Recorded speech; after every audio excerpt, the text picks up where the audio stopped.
월세나 전세 살다 보면 꼭 한 번쯤 듣는 억울한 이야기. 오늘은 보증금을 떼이고 억울하게 쫓겨난 한 세입자의 이야기입니다. 하지만 이게 단순한 불행으로 끝났을까요? 아니죠. 오히려 이 억울한 일이 인생을 바꾸는 기적 같은 복수로 이어졌습니다. 지금부터 여러분을 몰입시킬 이야기를 시작합니다. 끝까지 들어보시면 진짜 복수가 무엇인지 깨닫게 될 거예요. 그리고 억울한 일을 당했을 때 어떻게 대처해야 하는지도 배우실 수 있을 겁니다. 주인공 민수의 일상. 주인공은 민수. 30대 초반의 평범한 회사원입니다. 서울 구로구의 작은 원룸에서 혼자 살고 있었어요. 방 크기는 겨우 12평. 월세는 60만 원이었습니다. 보증금은 500만 원을 걸었죠. 민수는 매달 빠짐없이 월세를 냈어요. 성실한 세입자였죠. 민수의 직장 생활. 민수는 중소기업의 기획팀에서 일했어요. 월급은 세후 300만 원 정도였습니다. 평범한 월급쟁이였지만 성실하게 일했어요. 민수 씨는 정말 믿을만해요. 상사들도 민수를 신뢰했어요. 하지만 월급으로는 여유롭지 못했죠. 동생을 위한 희생. 민수에게는 대학생인 동생이 있었어요. 부모님이 일찍 돌아가셔서 민수가 동생을 키웠습니다. 형, 미안해. 내가 빨리 졸업할게. 동생이 항상 미안해했지만 민수는 괜찮다고 했어요. 괜찮아, 형이 다 해결할 거야. 너는 공부만 열심히 해. 빠듯한 가게 운영. 민수의 월급은 300만 원. 그 중에서 동생 학비 150만 원, 생활비 100만 원을 보내줬어요. 자신에게 남는 건 겨우 50만 원이었죠. 월세 60만 원을 빼면 마이너스였어요. 그래서 민수는 주말마다 알바를 했어요. 집주인 박 사장 부부. 민수가 살던 원룸의 집주인은 박 사장 부부였어요. 50대 중반의 부부로 부동산을 여러 채 소유하고 있었습니다. 우리는 건물주야. 돈은 많아. 이런 말을 자주 했어요. 특히 박 사장 부인은 정말 까칠했습니다. 세입자들은 우리한테 감사해야 해. 어느 날 박 사장 부인이 민수 방에 왔어요. 민수 씨, 새 들어 살아도 사람답게 좀 해요. 집 좀 깨끗이 쓰라니까. 민수는 깨끗하게 쓰고 있었는데도 불만이었어요. 죄송합니다. 더 신경 쓰겠습니다. 민수는 참으며 고개를 숙였어요. 성실한 세입자. 민수는 정말 모범 세입자였어요. 월세는 항상 일일에 미리 냈고 집도 깨끗하게 관리했어요. 이웃들과도 조용히 지냈죠. 민수 씨는 정말 조용하고 성실해요. 밤늦게 시끄럽게 한 적도 없어요. 이웃들의 평가였어요. 하지만 집주인 부부는 달랐습니다. 지속적인 무시. 야! 세입자 주제에 뭘 그렇게 따져? 박 사장이 자주 하던 말이었어요. 민수가 뭔가 요청할 때마다 이런 식으로 무시했죠. 보일러가 고장났는데 수리 좀 해주세요. 그런 건 내가 알아서 해. 우리가 뭘 해줘야 해? 이런 식이었어요. 참고 버티는 민수. 민수는 모든 걸 참았어요. 집을 구하기도 어렵고 이사 비용도 부담스러웠거든요. 조금만 더 참자, 동생 졸업할 때까지만. 민수는 이렇게 스스로를 달랬어요. 하지만 마음속으로는 분노가 쌓여갔어요. 2년째 되던 해 민수에게 좋은 일이 생겼어요.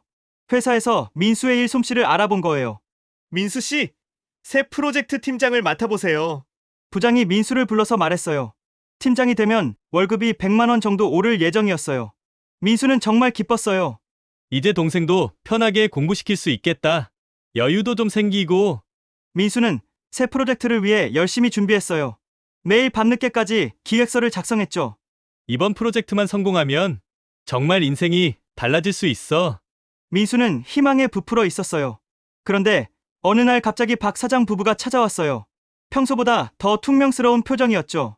민수 씨, 우리 얘기 좀 들어요. 집 팔 거니까 2달 안에 나가세요. 민수는 깜짝 놀랐어요. 네? 갑자기요?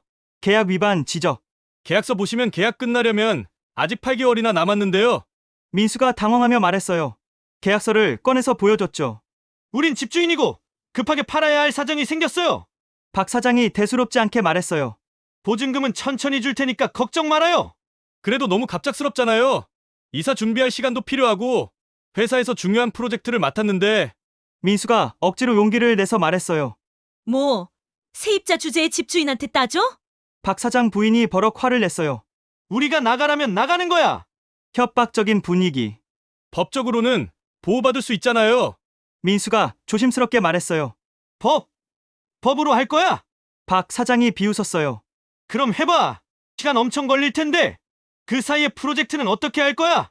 민수는 너무 억울했지만 어쩔 수 없었어요. 법적으로는 보호받을 수 있지만 소송 비용과 시간이 부담스러웠거든요. 동생 학비도 밀렸는데 이사 비용은 또 어떻게 하지? 프로젝트 집중할 시간도 없고. 민수는 고민이 깊어졌어요. 그날 밤 민수는 동생에게 전화했어요. 민수야, 무슨 일이야? 목소리가 이상한데. 아니야, 그냥 좀 힘든 일이 있어서. 민수는 동생에게 걱정을 끼치고 싶지 않았어요.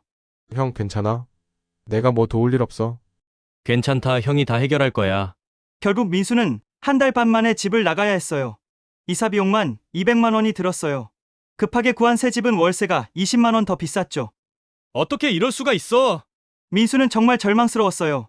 새 집의 문제들, 급하게 구한 새 집은 문제가 많았어요. 보일러는 자주 고장났고 벽지는 곰팡이가 슬어 있었죠. 하지만 선택의 여지가 없었어요. 이것도 감사하게 생각해야지. 민수는 스스로를 위로했어요. 더 큰 문제는 보증금이었어요. 보증금 언제 주시는 거예요? 아, 그거! 조금 기다려 집 팔리면 바로 줄게! 박 사장은 성의 없이 대답했어요. 한 달이 지나도 두 달이 지나도 보증금은 오지 않았어요. 계속되는 핑계. 집주인님, 보증금 정말 급해요. 민수가 몇 번이나 연락했지만 아직 집이 안 팔렸어. 조금만 더 기다려. 항상 핑계만 대었어요. 젊은 사람이 뭐 그렇게 따져 열심히 벌면 되잖아. 박 사장은 뻔뻔하게 웃으며 말했어요. 우리도 사정이 있다고. 세입자가 집주인 사정도 좀 이해해야지. 포기할 수밖에 없는 상황. 민수는 결국 포기할 수밖에 없었어요. 소송을 걸기에는 시간도 돈도 부족했거든요. 동생 학비가 더 급했어요. 500만 원 내 보증금. 민수는 이를 악물었어요. 힘든 현실. 보증금을 잃은 민수의 생활은 더욱 팍팍해졌어요. 새집 보증금을 마련하느라 적금을 모두 깨야 했거든요.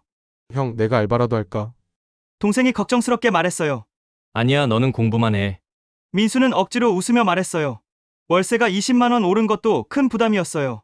이제 민수는 매달 적자를 면할 수 없었죠. 신용카드 대금이 점점 늘어갔어요. 이러다가 정말 큰일 나겠다. 민수는 불안했어요. 직장에서의 스트레스. 회사에서는 새 프로젝트 팀장을 맡게 됐지만 민수는 집중하기 어려웠어요. 집 문제로 스트레스가 너무 컸거든요. 민수 씨, 괜찮아요? 요즘 좀 피곤해 보이는데.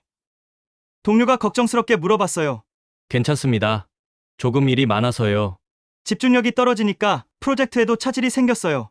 민수 씨, 이 부분 다시 검토해 주세요. 상사가 기획서를 돌려보냈어요.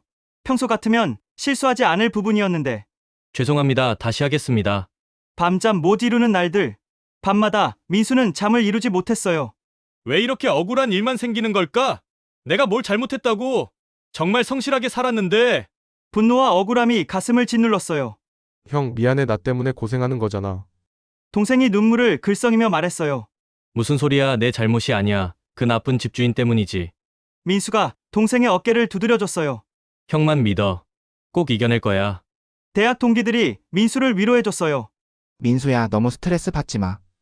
세상에 나쁜 사람들이 있으니까. 시간이 지나면 다 해결될 거야. 하지만 말뿐인 위로는 별로 도움이 안 됐어요. 하지만 민수는 이대로 무너질 수 없었어요. 동생을 위해서라도 힘을 내야 했거든요. 이를 악물고 버텨보자.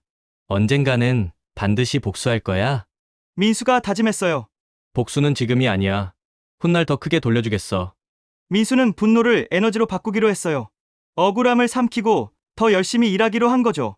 저 사람들을 후회하게 만들어주겠어. 그날부터 민수는 미친 듯이 공부하기 시작했어요. 업무와 관련된 자격증을 따기 시작했고, 야간에는 온라인 강의를 들었어요. 지금은 힘들어도 나중에 꼭 성공하겠어. 회사에서도 누구보다 열심히 일했어요. 야근도 마다하지 않았고, 주말에도 출근했어요. 민수 씨, 너무 무리하지 마세요. 상사가 걱정할 정도였어요. 괜찮습니다. 더 열심히 하고 싶어요. 민수의 노력은 결실을 맺었어요. 맡은 프로젝트가 대성공을 거둔 거예요. 회사에서 민수를 주목하기 시작했어요.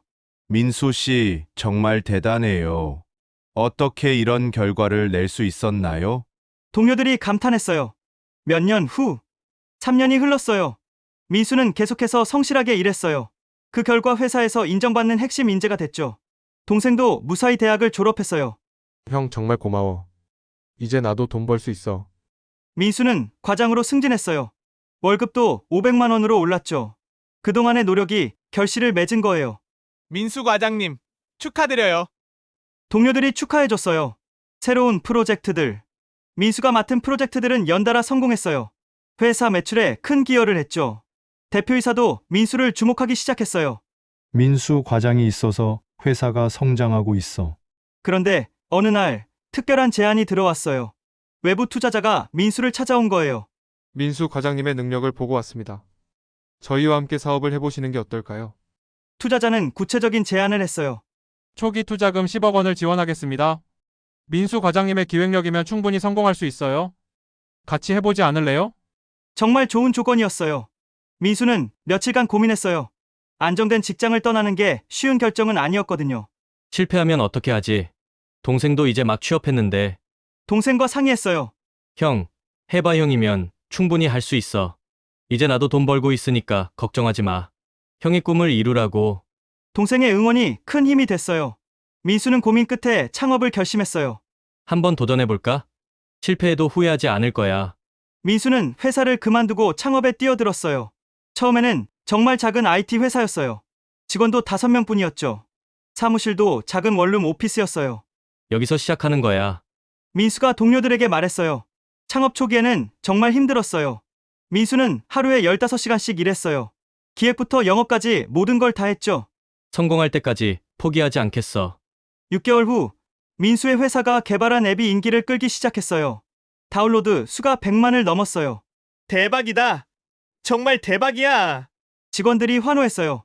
성공한 앱이 언론의 주목을 받기 시작했어요. 30대 청년 창업가의 성공 스토리. 신문에 민수의 인터뷰가 실렸어요. 그 후로 민수의 회사는 급속도로 성장했어요. 1년 만에 직원이 50명이 됐고 2년 만에 200명이 됐어요.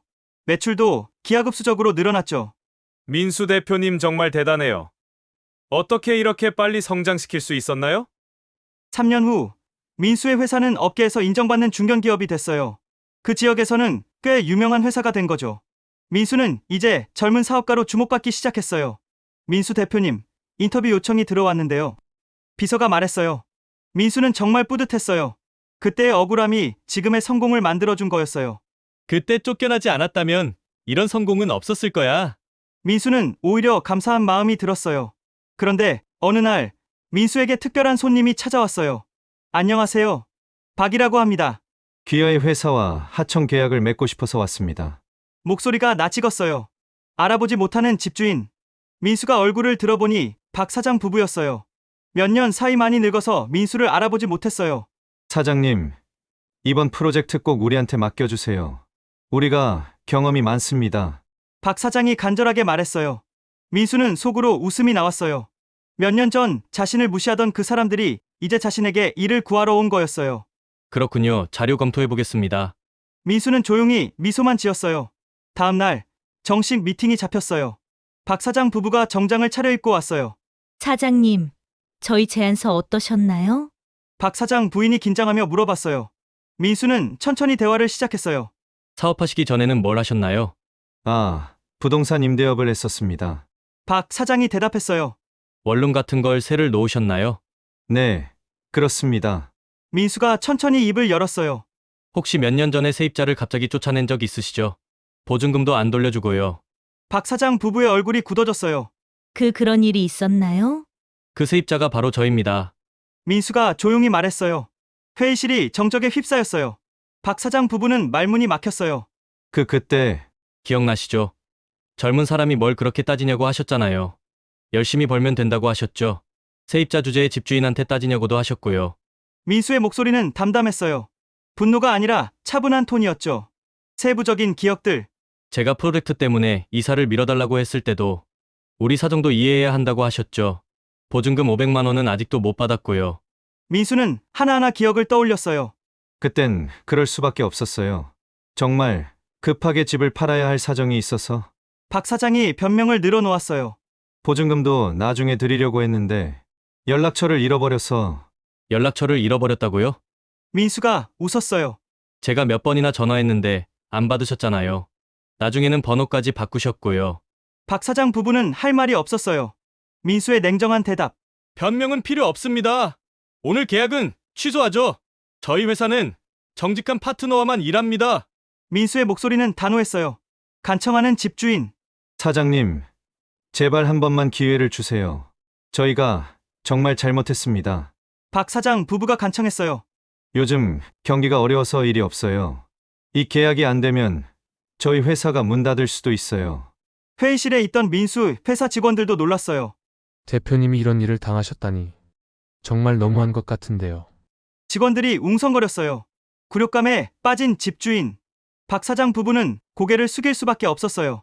몇 년 전 자신들이 무시했던 그 세입자가 이제 자신들보다 훨씬 성공한 사업가가 된 거였어요. 죄송합니다. 정말 죄송합니다. 박 사장이 작은 목소리로 말했어요. 그런데 보증금은 언제 주실 건가요? 민수가 물어봤어요. 지금도 500만 원의 이자까지 치면 1000만 원은 되겠네요. 박 사장 부부는 더욱 당황했어요. 마지막으로 한 가지만 묻겠습니다. 민수가 진지하게 말했어요. 그때 저를 그렇게 대한 걸 정말 후회하시나요? 아니면 걸렸으니까 후회하는 건가요? 박 사장 부인이 눈물을 흘리며 말했어요. 정말 죄송해요. 그때 저희가 너무 잘못했어요. 사장님 같은 좋은 분을 그렇게 대해서. 민수는 그들의 모습을 보며 복잡한 감정이 들었어요. 분노보다는 안타까운 마음이 컸어요. 이게 진짜 복수구나.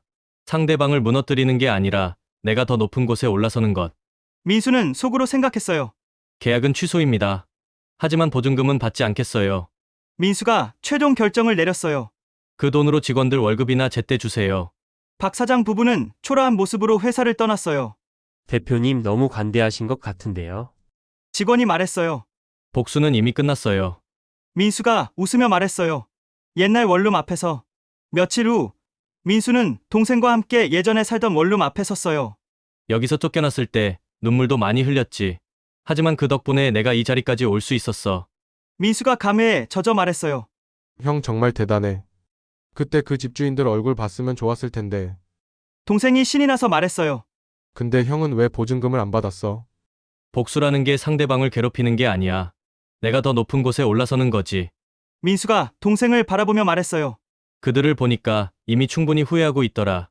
억울함도 결국 나를 성장시키는 자양분이었어. 그때 그 일이 없었다면 지금의 내가 있을까? 민수는 오히려 감사한 마음이 들었어요. 인생에 무의미한 일은 없구나. 형 덕분에 나도 많이 배웠어. 어려운 일이 있어도 포기하지 않는 법을. 동생도 성숙해진 모습이었어요. 이제 나도 형처럼 살고 싶어. 민수의 회사는 계속 성장했어요. 이제 직원이 500명이 넘는 대기업이 됐죠. 대표님, 상장 준비를 시작해 볼까요? 임원이 제안했어요. 성공한 민수는 어려운 사람들을 돕기 시작했어요. 특히 억울한 일을 당한 세입자들을 위한 법률 지원을 했죠. 제가 당한 일을 다른 사람은 당하지 않았으면 해요. 민수는 청년들을 위한 강연도 시작했어요. 억울한 일을 당해도 포기하지 마세요. 그것을 성장의 발판으로 삼으세요. 진짜 복수는 성공하는 것입니다. 억울하게 쫓겨났던 기억은 상처였지만 결국 민수를 더 강하게 만들었습니다. 진짜 복수란 상대방을 무너뜨리는 게 아니라 내가 더 크게 성장해 웃어넘길 수 있는 힘을 가지는 것 아닐까요?